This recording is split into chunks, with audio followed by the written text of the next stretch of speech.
नमस्कार, सुपरफास्ट राजस्थान में आपका स्वागत है। मैं हूं आपके साथ माजिद अंसारी। राजस्थान विधानसभा सत्र का आज दूसरा दिन है। सदन में आज विधानसभा अध्यक्ष का निर्वाचन होगा। सीपी जोशी का अध्यक्ष बनना लगभग तय है।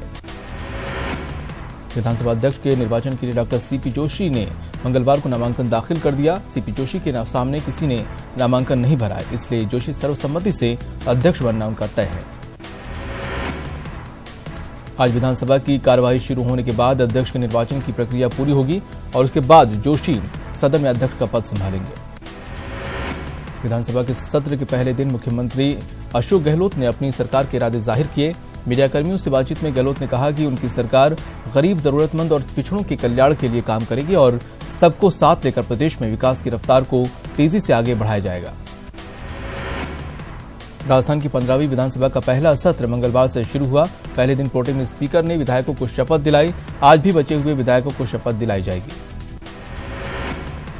अशोक गहलोत सरकार ने बड़ा फैसला लेते हुए राज्य में चल रही वरिष्ठ नागरिक तीर्थ यात्रा योजना से भाजपा के विचार पुरुष पंडित दीनदयाल उपाध्याय का नाम हटा दिया है। अब इस योजना को वरिष्ठ नागरिक तीर्थ यात्रा योजना के नाम से जाना जाएगा। जयपुर में कांग्रेस में लोकसभा प्रत्याशियों के चयन को लेकर बैठकों का दौर चला, जिसमें बाड़मेर, जैसलमेर के साथ जोधपुर और पाली सीट पर प्रत्याशियों को लेकर मंथन किया गया। झालावाड़ बारां लोकसभा सीट से कांग्रेस पार्टी से प्रत्याशी बनाए जाने को लेकर झालावाड़ के वरिष्ठ कांग्रेस नेता और पूर्व जिला अध्यक्ष रघुराज सिंह हाड़ा ने अपनी दावेदारी पेश की। कोटा नगर निगम में मंगलवार को राजस्व समिति की महत्वपूर्ण बैठक हुई, जिसमें शहर के जॉर्ज सामुदायिक भवनों को दुरुस्त करने पर फैसला लिया गया। प्रदेश में किसानों की कर्ज माफी में सामने आई गड़बड़ियों की अब बड़े स्तर पर जांच कराने का निर्णय लिया गया है। सभी केंद्रीय सहकारी बैंकों की खंडीय अतिरिक्त रजिस्ट्रार के जरिए जांच होगी। पूर्व राज परिवार के सदस्य दिया कुमारी के 21 साल पुराने प्रेम विवाह का कानूनी अंत हो गया। जयपुर के पारिवारिक न्यायालय क्रम 1 ने दिया कुमारी और उनके पति नरेंद्र सिंह के तलाक को मंजूरी दी। सीकर के लाल शहीद महेश मीणा का पार्थिव देह रिंकस पहुंच गया है। आज पैतृक गांव लामपुआ में शहीद महेश मीणा का राजकीय सम्मान के साथ अंतिम संस्कार किया जाएगा। जालौर के आहोर में पादरली गांव में 10 दिन से लापता 12वीं कक्षा के छात्र का शव मिलने से सनसनी फैल गई। फिलहाल पुलिस मामले की जांच कर रही है। मेरता क्षेत्र के लामपोलाई गांव में एक युवक का शव फांसी पर लटका मिलने से गांव में हड़कंप मच गया। मृतक के परिजनों का आरोप है कि उसकी हत्या की गई है। धौलपुर जिले के दिहौली क्षेत्र में 2 पक्षों के बीच मामूली विवाद को लेकर फायरिंग हो गई। इस दौरान गोली लगने से एक युवक गंभीर रूप से घायल हो गया। जालोर से एक सप्ताह पहले सिकवाड़ा गांव में ज्वेलर को अगवा कर 50,000 रुपए और कार लूट के मामले में रामसीन पुलिस ने 4 आरोपियों को गिरफ्तार कर लिया है। धौलपुर जिले की निहालगंज पुलिस ने हमले और लूट के मामले में एक शातिर बदमाश को गिरफ्तार किया है। अजमेर जीआरपीएफ पुलिस ने रेलवे स्टेशन से एक संदिग्ध युवक को गिरफ्तार कर उसके पास 6 लाख रुपए जब्त किए। पुलिस की पूछताछ के बाद युवक ने खुद को अजमेर का निवासी बताया। दौसा कोतवाली थाना इलाके में मंगलवार को कुछ चोरों ने एक घर में घुसकर जमकर धमाचौकड़ी मचाई। पुलिस अब इन चोरों की तलाश करने में लग गई है। जालौर के आहोर में उखर्रा गांव के पास इस बस स्टैंड पर कुछ बदमाशों ने बस चालक से मारपीट कर बस में सवार लोगों से लूटपाट की। धौलपुर जिले की कंचनपुर थाना पुलिस ने मंगलवार को जुआ खेलते आधा दर्जन जुआरियों को धर दबोचा। जुआरियों के पास से पुलिस ने 1 लाख रुपए और मोबाइल फोन जब्त किए। झालावाड़ जिले के खानपुर थाना पुलिस ने मंगलवार को अवैध मादक पदार्थ की सप्लाई करते हुए 3 लोगों को गिरफ्तार किया। डूंगरपुर जिला पॉक्सो कोर्ट ने 4 साल पुराने नाबालिग अपहरण मामले में 2 महिलाओं सहित 6 लोगों को 10-10 साल की सजा सुनाई है। उदयपुर की गोकुंदा थाना पुलिस ने आज बड़ी कार्रवाई को अंजाम देते हुए अंतर्राज्यीय चोर गिरोह का पर्दाफाश किया। पुलिस ने आरोपियों के पास से 8 मोटरसाइकिल और 5 सबमर्सिबल पंप बरामद किए।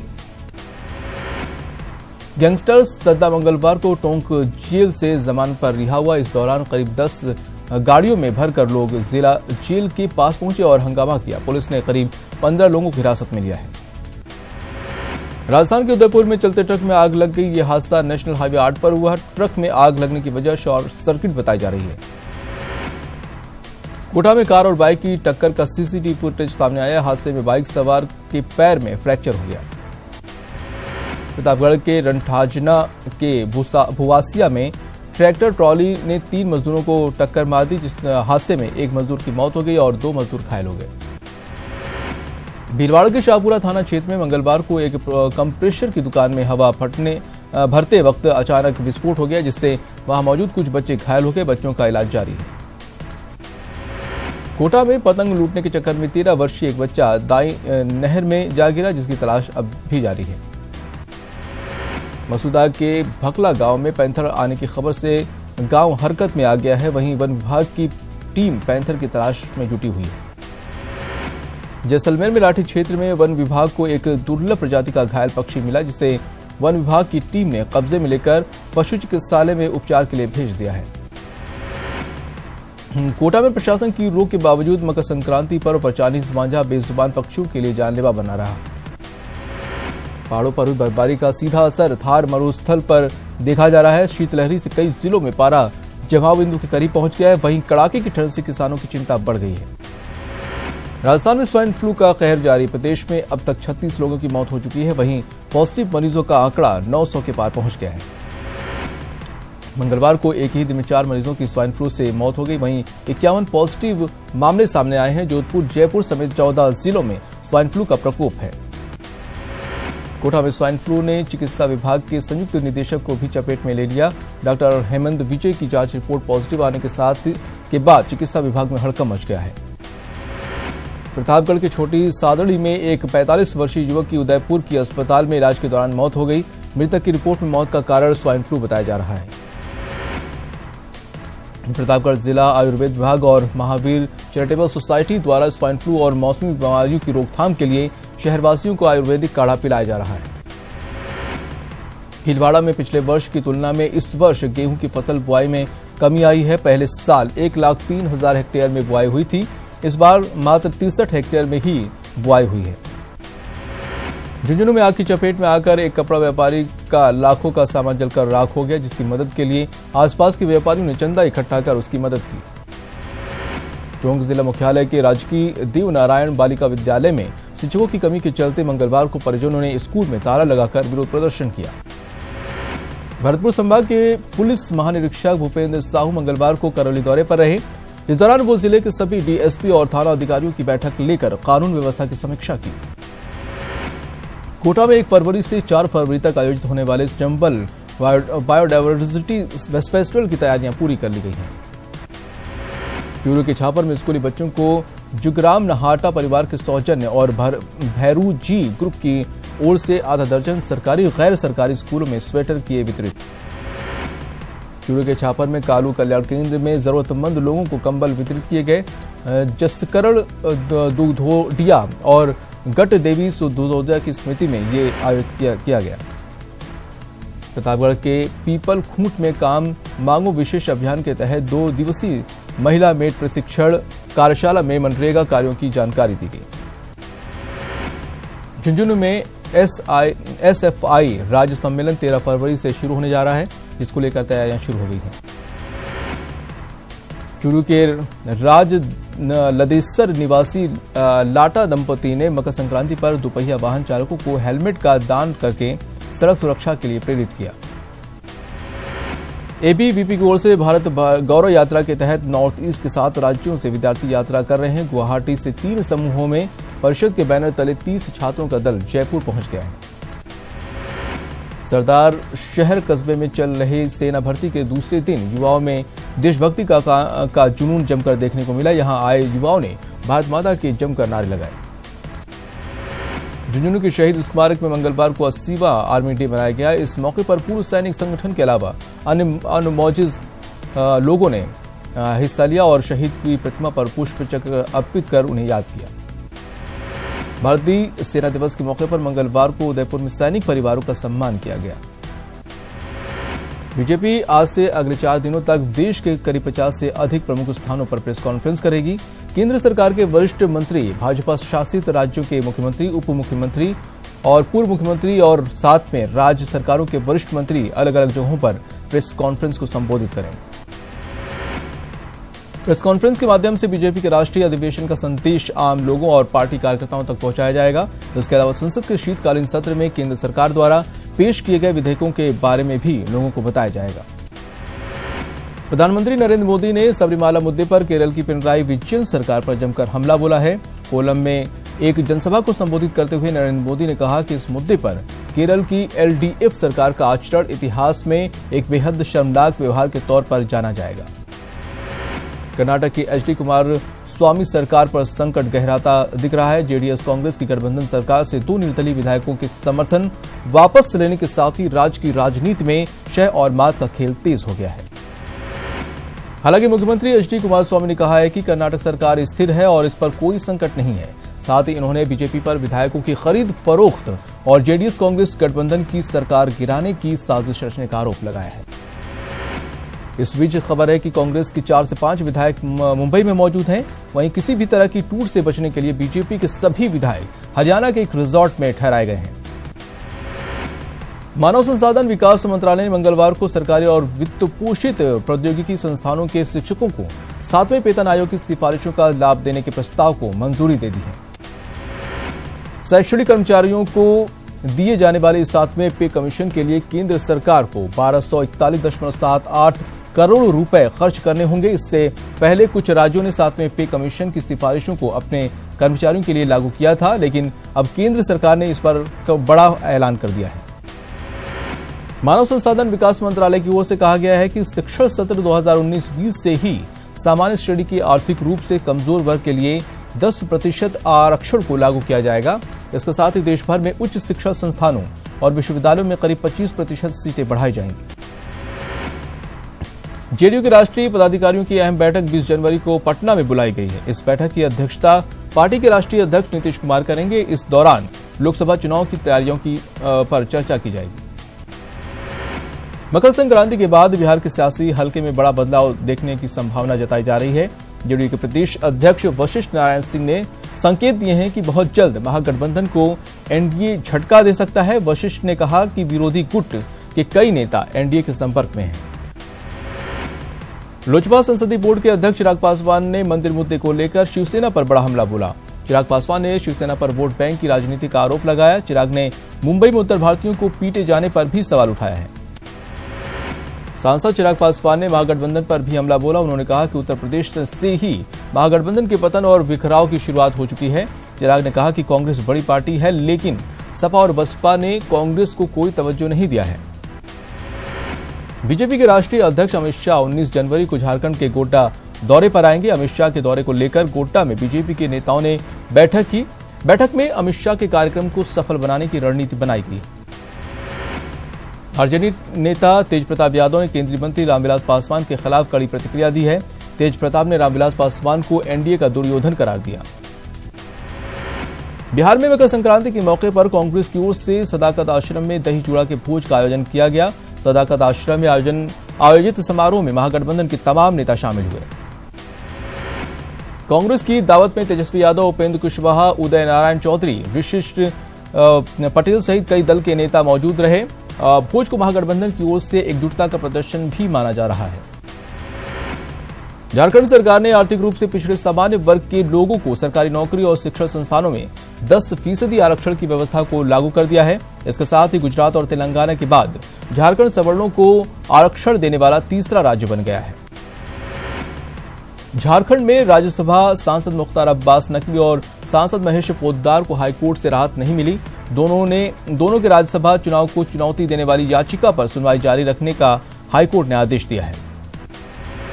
मध्य प्रदेश में एक बार फिर प्रशासनिक सर्जरी की गई। कमलनाथ सरकार ने 20 आईएएस अधिकारियों के तबादले कर दिए हैं। मध्य प्रदेश में मुख्यमंत्री फसल ऋण माफी योजना का नाम बदलकर अब इसका नाम जय किसान ऋण मुक्ति योजना रखा गया है। इस योजना से प्रदेश में 55 लाख किसानों को लाभ मिलेगा। मध्य प्रदेश के गुना में कर्ज माफी कार्यक्रम का आयोजन किया गया है। इस दौरान गुना सांसद ज्योतिरादित्य सिंधिया का पोस्टर से फोटो नदारद दिखा। पोस्टर में सीएम दिग्विजय और जयवर्धन और लक्ष्मण सिंह के फोटो थे, लेकिन सिंधिया का नहीं था।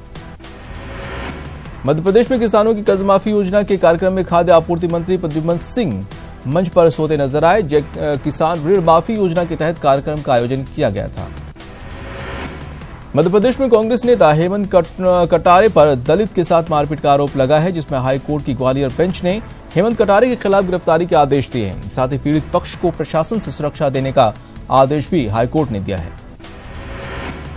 छत्तीसगढ़ की भूपेश सरकार आयुष्मान योजना बंद करने की तैयारी में है। इसकी जगह यूनिवर्सल हेल्थ स्कीम लाई जाएगी। वहीं पूर्व मुख्यमंत्री रमन सिंह का कहना है कि आयुष्मान योजना देश की सबसे बेहतरीन हेल्थ स्कीम है। छत्तीसगढ़ शासन ने ई टेंडर घोटाला मामले की जांच ईओडब्ल्यू को सौंप दी है। ईओडब्ल्यू टेंडर में हुई अनियमितताओं की जांच करेगी। मुख्यमंत्री भूपेश बघेल ने घोटाले की जांच का जिम्मा ईओडब्ल्यू चीफ एसआरपी कल्लूरी को सौंपा है। कैग ने अपनी वार्षिक रिपोर्ट में इस बात का खुलासा किया था कि राज्य शासन की आईटी एजेंसी चिप्स की ओर से जारी किए गए ई टेंडर में 4,601 करोड़ रुपए की अनियमितता की गई है। उत्तर प्रदेश के सीएम योगी आदित्यनाथ ने दावा किया है कि पहले शाही स्नान के मौके पर कुंभ मेले में 2.25 करोड़ लोग आए, जो अपने आप में एक रिकॉर्ड है। सीएम योगी ने कुंभ में मकर संक्रांति के मौके पर पहले शाही स्नान के सकुशल संपन्न होने पर सभी संतों, धर्माचार्य और श्रद्धालुओं का धन्यवाद किया। यूपी में एसपी बीएसपी के गठबंधन के बाद एक बार फिर सियासी हलचल तेज हो गई है। आज जयंत चौधरी और अखिलेश यादव मुलाकात कर सकते हैं। इस मुलाकात में सीटों को लेकर भी चर्चा हो सकती है। प्रगतिशील समाजवादी पार्टी के अध्यक्ष शिवपाल यादव का बड़ा बयान सामने आया है। शिवपाल यादव ने कहा है कि 2019 में बीजेपी को हराने के लिए 45 छोटे छोटे दल एक साथ हैं। हमारे गठबंधन के बिना बीजेपी को हराना मुश्किल है। यूपी में कांग्रेस की रैलियों का ब्लूप्रिंट तैयार हो गया है। यूपी में राहुल गांधी 13 रैलियों करेंगे। रैलियों की शुरुआत लखनऊ से होगी और अंतिम रैली वाराणसी में होगी। राहुल गांधी ये सभी रैलियां फरवरी महीने में पूरी करेंगे। जींद उपचुनाव में प्रचार के दौरान नियमों की धज्जियां उड़ाते दिखे रणदीप सुरजेवाला। बिना सीट बेल्ट लगाए चला रहे थे कार। जींद उपचुनाव में कांग्रेस प्रत्याशी हैं सुरजेवाला। लोकसभा में पेश किए गए आंकड़ों का खुलासा हुआ है कि बच्चों की गुमशुदगी में एमपी अव्वल है। 10 साल में 7,448 लड़कियां गायब हुई। खरीद फरोख्त में भी इजाफा हुआ है। बिहार के जमुई में नक्सलियों ने 2 लोगों की गोली मारकर हत्या कर दी है। घटना चकाई के गुरूदाबाद की है। मुखबिरी का आरोप लगाकर दोनों की हत्या की गई है। बिहार के अररिया में पुलिस और ग्रामीणों के बीच हिंसक झड़प हुई। पथराव और फायरिंग में डीएसपी मनोज कुमार समेत कई पुलिसकर्मी और ग्रामीण घायल हो गए। डीएम ने स्थिति को नियंत्रण में बताया है। बिहार की वैशाली पुलिस ने माओवादियों द्वारा की गई तिहरे हत्याकांड का खुलासा कर दिया है। पुलिस ने एक महिला समेत 5 हार्डकोर नक्सलियों को गिरफ्तार किया है, जिनके पास से हथियार भी बरामद किए गए। छत्तीसगढ़ की राजधानी रायपुर में सेक्स रैकेट का भंडाफोड़ हुआ है। पुलिस ने 2 महिला समेत एक शख्स को गिरफ्तार किया है। बता दें कि प्रोफेसर कॉलोनी से गिरफ्तारी की गई है। हरियाणा के गुरुग्राम में एक होटल में गोलीबारी हुई, जिसमें होटल का मैनेजर घायल हो गया। ये पूरी वारदात सीसीटीवी में कैद हो गई है। घायल मैनेजर के मुताबिक ये लोग पहले भी कई बार होटल में हंगामा कर चुके हैं और उसी का बदला लेने के लिए ये फायरिंग की गई है। बिहार के मधुबनी में भीड़ ने एक बार फिर कानून को हाथ में लेकर बेरहमी दिखाई है। भीड़ ने बाइक चोर की जमकर पिटाई कर दी। पिटाई से घायल चोर की जान पुलिस के आने के बाद बच पाई। मुजफ्फरनगर में मुखबिर की सूचना पर पुलिस ने चेकिंग अभियान चला, जिसके बाद पुलिस को देखकर बदमाश फायरिंग करते हुए भागने लगे। पुलिस ने भी बदमाश का पीछा किया और जवाबी कार्रवाई में एक बदमाश घायल हो गया। अलीगढ़ में पुलिस और बदमाशों के बीच मुठभेड़ हो गई। इस मुठभेड़ में हिस्ट्री शीटर भूरा गोली लगने से घायल हो गया। घायल बदमाश को इलाज के लिए अस्पताल में भर्ती कराया गया है। कानपुर में आरपीएफ और जीआरपीएफ पुलिस ने संयुक्त अभियान चलाकर 9 चोरों को गिरफ्तार किया है। ये सभी चोर ट्रेनों में लूटपाट और चोरी की घटना को अंजाम दिया करते थे। इनके पास से कटर, प्लास, पेचकस बरामद हुआ है। यूपी के बलिया में पुलिस को अवैध शराब की बड़ी खेप पकड़ी गई है। बताया जा रहा है कि शराब को हरियाणा से यूपी के रास्ते बिहार ले जाने की तैयारी थी। वहीं पुलिस ने शराब की कीमत 1 करोड़ रुपए बताई है। ट्रक में 1171 पेटियों में 56,208 बोतलें बरामद की गई हैं। छत्रपति मर्डर केस के सभी दोषियों की पेशी को लेकर सीबीआई कोर्ट में सुनवाई हुई। हरियाणा सरकार ने सभी दोषियों को वीडियो कॉन्फ्रेंस के जरिए पेश करने की अपील की। पेशी को लेकर कोर्ट आज सुना सकती है फैसला। अंबाला जेल में बंद हनीप्रीत को हाईकोर्ट से राहत। जेल से परिजनों को फोन करने की मिली इजाजत। पंचकुला हिंसा के बाद अंबाला जेल में बंद है हनीप्रीत। फरीदाबाद में 2 युवकों से पिटाई का वीडियो वायरल हो रहा है। 2 गुटों में खूनी संघर्ष के दौरान युवकों में पीट कर मारा कर दिया। पुलिस के मुताबिक पुराना है वीडियो ये, और दोनों गुटों के 4 युवक हो चुके हैं गिरफ्तार। यूपी के अमरोहा में धुआं कर कार जली, ट्रैक्टर और सेंट्रो कार में भिड़ंत के बाद ये आग लगी। बिलासपुर के तारबहार थाना इलाके में एक कार में अचानक आग लग गई, जिसमें कार पूरी तरह से जलकर राख हो गया। गनीमत ये रही कि जब कार में आग लगी उस वक्त कार में कोई मौजूद नहीं था। ऐसी आशंका जताई जा रही है कि आग शॉर्ट सर्किट की वजह से लगी थी। बिहार के कटिहार में भीषण आग लगने से 8 घर जलकर राख हो गए। खाना बनाने के दौरान आग लगने से यह हादसा हुआ। फायर ब्रिगेड की टीम ये आग पर काबू पा लिया है। यूपी के शामली में रफ्तार का कहर देखने को मिला। एक बाइक और कार की जबरदस्त भिड़ंत हो गई, जिसमें बाइक सवार 2 लोगों की मौके पर ही दर्दनाक मौत हो गई, जबकि कार सवार 3 लोग गंभीर रूप से घायल हो गए। मैनपुरी में 3 लड़कों को ट्रक ने कुचल दिया, जिसमें 2 की मौके पर ही मौत हो गई, जबकि एक की हालत गंभीर है। दिल्ली में कड़ाके की सर्दी की वजह से 1 से 14 जनवरी के बीच 96 बेघर लोगों की मौत हो गई है। हैरान करने वाली बात, ये आंकड़े सेंटर फॉर होलिस्टिक डेवलपमेंट की ओर से जारी किए गए हैं। सबसे ज्यादा मौत नॉर्थ दिल्ली में हुई है।